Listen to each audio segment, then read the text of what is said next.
This beautiful theater was first built in 1927, opened in September of that year, had undergone a variety of changes in management. It was a movie theater and a vaudeville theater from 1927 until shortly the middle of the Second World War. Then was exclusively a movie theater from the 1940s into the early 1970s, when the theater itself was ready to be demolished, and it was acquired by the city of Albuquerque and is now owned by the city and is operated by the City Cultural Service Department. Underwent a major renovation in 1999 to 2000 to restore the auditorium, and opened again in 2001, and we are now a primarily rental house for groups around town, a variety of organizations, the Opera Southwest, Ballet Repertory Theater of New Mexico.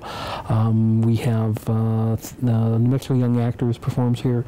We have a lot of one-night or two-night rentals for local touring groups.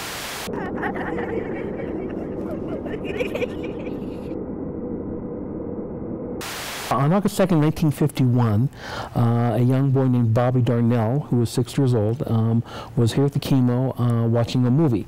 As he came down the stairs to go into the lobby, the boiler, which was at that time located right near the stairs, exploded and sent him to the hospital, wherein Bobby then passed away, I believe, a few hours later. This is actually the spot about where the explosion occurred. There are a lot of people here in the theater. Theater people are rather suspicious and superstitious by nature, and have felt that they have seen or felt his presence at various times.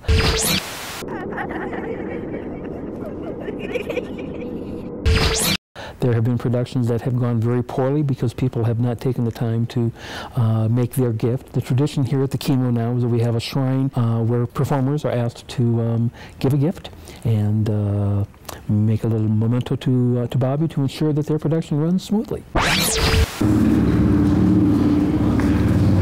We've actually had ghost hunters in the building filming, and they have occasionally caught glimpses of energy throughout the building. My boss just told me a story about 10 minutes ago that when the building was being renovated, there were some guys across the street and looked in the windows of the KiMo on the 3rd floor and said they saw a young boy of about 6 years old. He came down to the theater because the building was actually locked because it was being restored, and came up in the offices and found no one.